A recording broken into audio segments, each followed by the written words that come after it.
उत्सुकता के साथ बायाम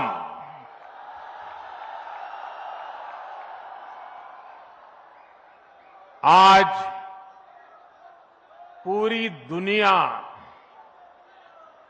उत्सुकता के साथ 22 जनवरी के ऐतिहासिक क्षण का इंतजार कर रही है।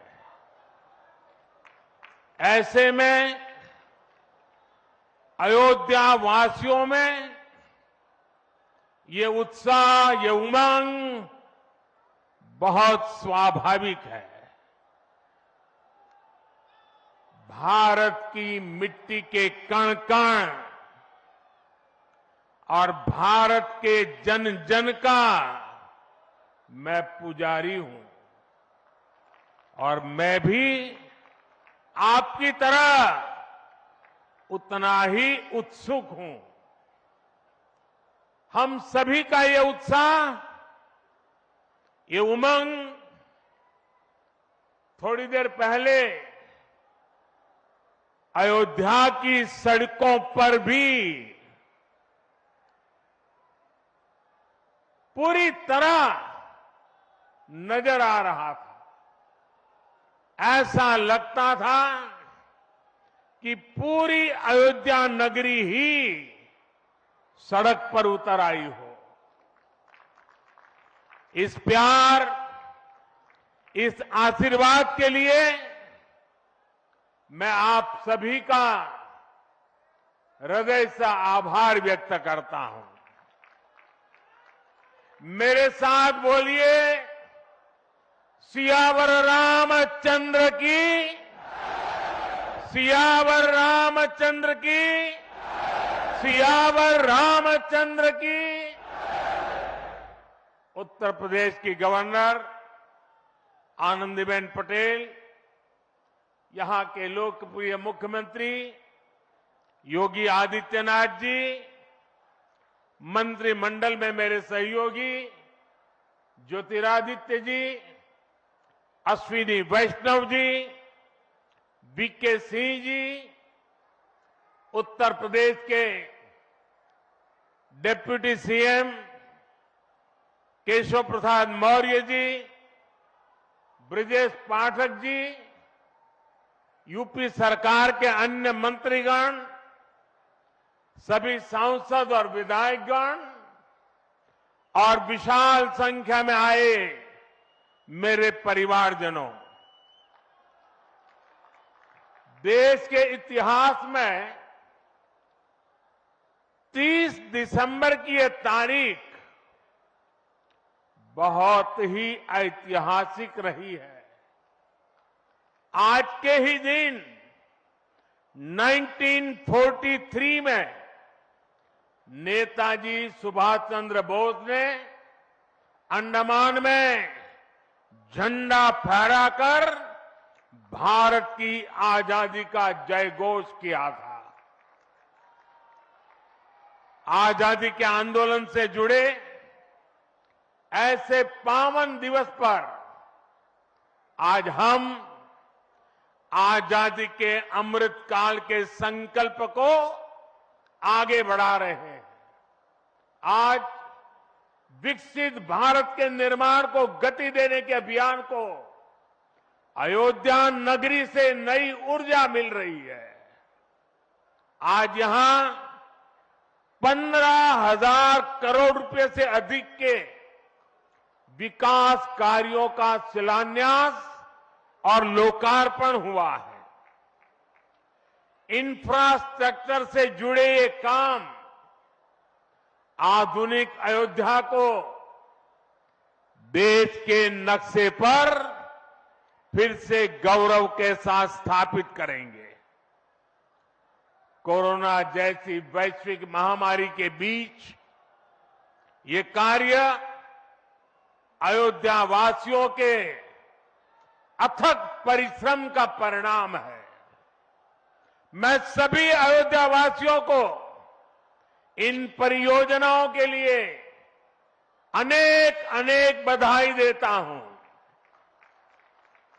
मेरे परिवारजनों, दुनिया में कोई भी देश हो, अगर उसे विकास की नई ऊंचाई पर पहुंचना है तो उसे अपनी विरासत को संभालना ही होगा।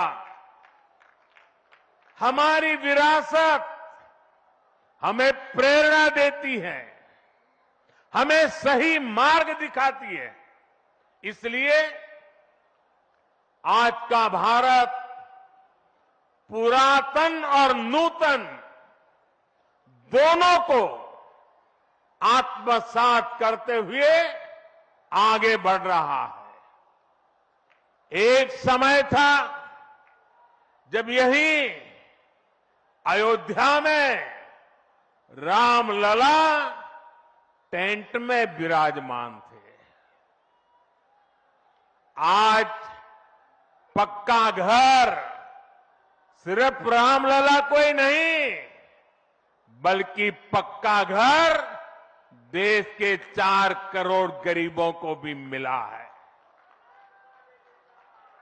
आज भारत अपने तीर्थों को भी संवार रहा है, तो वहीं डिजिटल टेक्नोलॉजी की दुनिया में भी हमारा देश छाया हुआ है।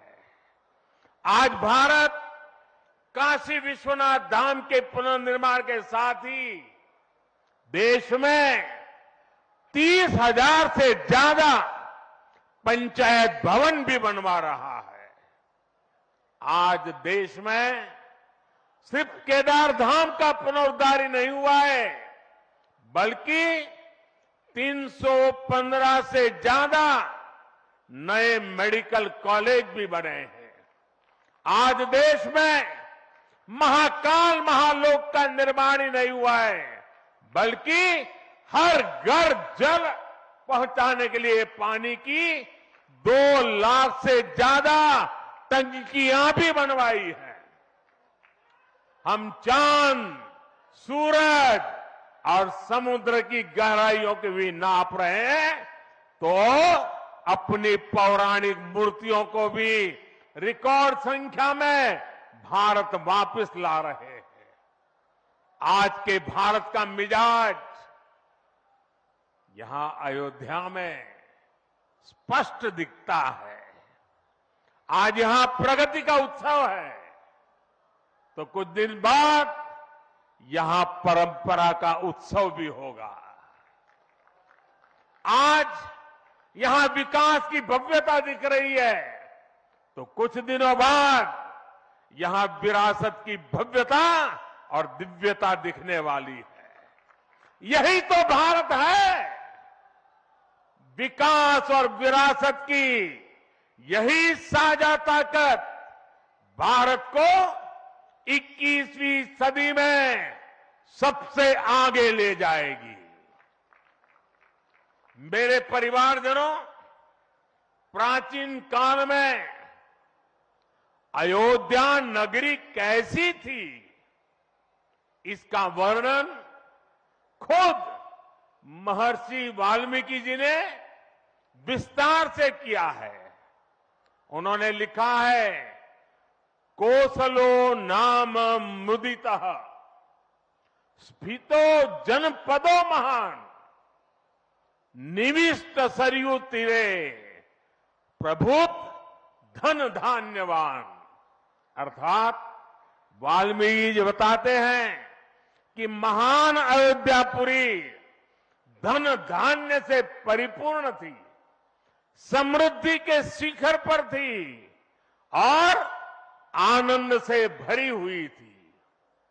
यानी अयोध्या में विज्ञान और वैराग्य तो था ही, उसका वैभव भी शिखर पर था। अयोध्या नगरी की उसी पुरातन पहचान को हमें आधुनिकता से जोड़कर वापस लाना है।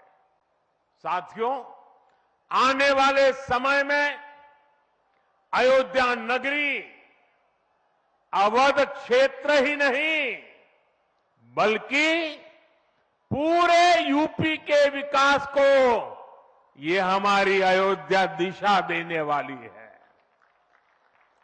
अयोध्या में श्री राम का भव्य मंदिर बनने के बाद यहां आने वाले लोगों की संख्या में बहुत बड़ी वृद्धि होगी।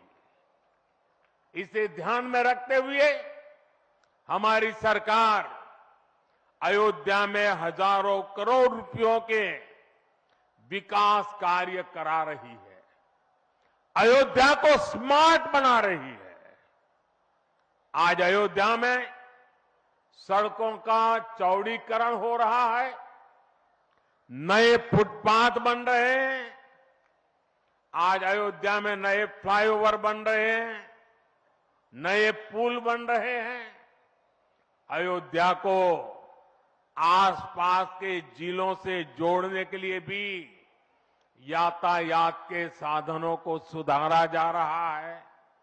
साथियों, आज मुझे अयोध्या धाम एयरपोर्ट और अयोध्या धाम रेलवे स्टेशन का लोकार्पण करने का सौभाग्य मिला है। मुझे खुशी है कि अयोध्या एयरपोर्ट का नाम महर्षि वाल्मीकि के नाम पर रखा गया है। महर्षि वाल्मीकि ने हमें रामायण के माध्यम से प्रभु श्री राम के कृतित्व से परिचित करवाया। महर्षि वाल्मीकि के लिए प्रभु श्री राम ने कहा था, तुम त्रिकालदर्शी मुनिनाथा, तुम त्रिकालदर्शी मुनिनाथा, विश्व बदर जिमी तुमरे हाथा। अर्थात हे मुनिनाथ, आप त्रिकालदर्शी हैं, संपूर्ण विश्व आपके लिए हथेली पर रखे हुए बेर के समान है। ऐसे त्रिकालदर्शी महर्षि वाल्मीकि जी के नाम पर अयोध्या धाम एयरपोर्ट का नाम इस एयरपोर्ट में आने वाले हर यात्री को धन्य करेगा। महर्षि वाल्मीकि द्वारा रचित रामायण वो ज्ञान मार्ग है जो हमें प्रभु श्री राम से जोड़ती है। आधुनिक भारत में महर्षि वाल्मीकि इंटरनेशनल एयरपोर्ट अयोध्या धाम हमें दिव्य भव्य नव्य राम मंदिर से जोड़ेगा। जो ये नया एयरपोर्ट बना है उसकी क्षमता हर साल 10 लाख यात्रियों को सेवा करने की क्षमता है। जब इस एयरपोर्ट के दूसरे तरफ का काम भी पूरा हो जाएगा तो महर्षि वाल्मीकि इंटरनेशनल एयरपोर्ट पर हर साल 60 लाख यात्री आ जा सकेंगे। अभी अयोध्या धाम रेलवे स्टेशन पर हर रोज 10-15 हजार लोगों को उनकी सेवा करने की क्षमता है। स्टेशन का पूरा विकास होने के बाद अयोध्या धाम रेलवे स्टेशन पर हर रोज 60,000 लोग आ जा सकेंगे। साथियों, एयरपोर्ट, रेलवे स्टेशनों के अलावा आज यहां अनेक पथों का, मार्गों का भी लोकार्पण हुआ है। राम पथ, भक्ति पथ, धर्म पथ और श्री राम जन्मभूमि पथ से आवाजाही और सुगम होगी। अयोध्या में आज ही कार पार्किंग स्थलों का लोकार्पण किया गया है। नए मेडिकल कॉलेज से यहां आरोग्य की सुविधाओं को और विस्तार मिलेगा। सरयू जी की निर्मलता बनी रहे, इसके लिए भी डबल इंजन सरकार पूरी तरह समर्पित है। सरयू जी में गिरने वाले दूषित पानी को रोकने के लिए भी काम शुरू हुआ है। राम की पैड़ी को एक नया स्वरूप दिया गया है। सरयू के किनारे नए नए घाटों का विकास हो रहा है। यहां के सभी प्राचीन कुंडों का पुनरुद्धार भी किया जा रहा है। लता मंगेशकर चौक हो या राम कथा स्थल, ये अयोध्या की पहचान बढ़ा रहे हैं। अयोध्या में बनने जा रही नई टाउनशिप यहां के लोगों का जीवन और आसान बनाएगी। विकास के इन कार्यों से अयोध्या में रोजगार और स्वरोजगार के नए अवसर भी बनेंगे। इससे यहां के टैक्सी वाले, रिक्शा वाले, होटल वाले, ढाबे वाले, प्रसाद वाले, फूल बेचने वाले, पूजा का सामग्री बेचने वाले, हमारे छोटे मोटे दुकानदार भाई, सभी की आय बढ़ेगी। मेरे परिवारजनों, आज यहां आधुनिक रेलवे के निर्माण की तरफ एक और बड़ा कदम देश ने उठाया है। वंदे भारत और नमो भारत के बाद आज एक और आधुनिक ट्रेन देश को मिली है। इस नई ट्रेन सीरीज का नाम अमृत भारत ट्रेन रखा गया है। वंदे भारत, नमो भारत और अमृत भारत ट्रेनों की ये त्रिशक्ति भारतीय रेलवे का कायाकल्प करने जा रही है। इससे बड़ी खुशी की बात क्या हो सकती है कि पहली अमृत भारत ट्रेन अयोध्या से गुजर रही है। Delhi Darbhanga Amrit Bharat express train Delhi, UP, Bihar के लोगों की यात्रा को आधुनिक बनाएगी। इससे बिहार के लोगों के लिए भव्य राम मंदिर में विराजने जा रहे रामलला के दर्शन को और सुगम बनाएगी। ये आधुनिक अमृत भारत एक्सप्रेस ट्रेन विशेष रूप से हमारे गरीब परिवार, हमारे श्रमिक साथियों को बहुत मदद करेगी। श्री रामचरित मानस में गोस्वामी तुलसीदास जी ने कहा है, परहित सरिस धर्म नहीं भाई, पर पीड़ा सम नहीं अदमाई।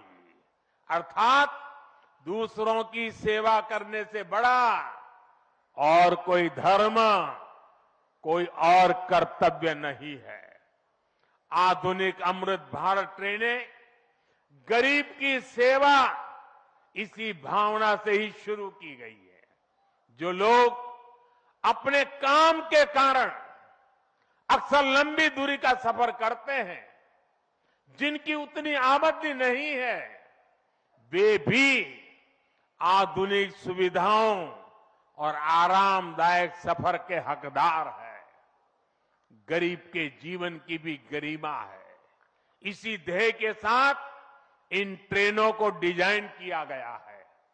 आज ही पश्चिम बंगाल और कर्नाटका के साथियों को भी उनके राज्य की पहली अमृत भारत एक्सप्रेस ट्रेन मिली है। मैं इन राज्यों को भी अमृत भारत ट्रेनों की बधाई दूंगा।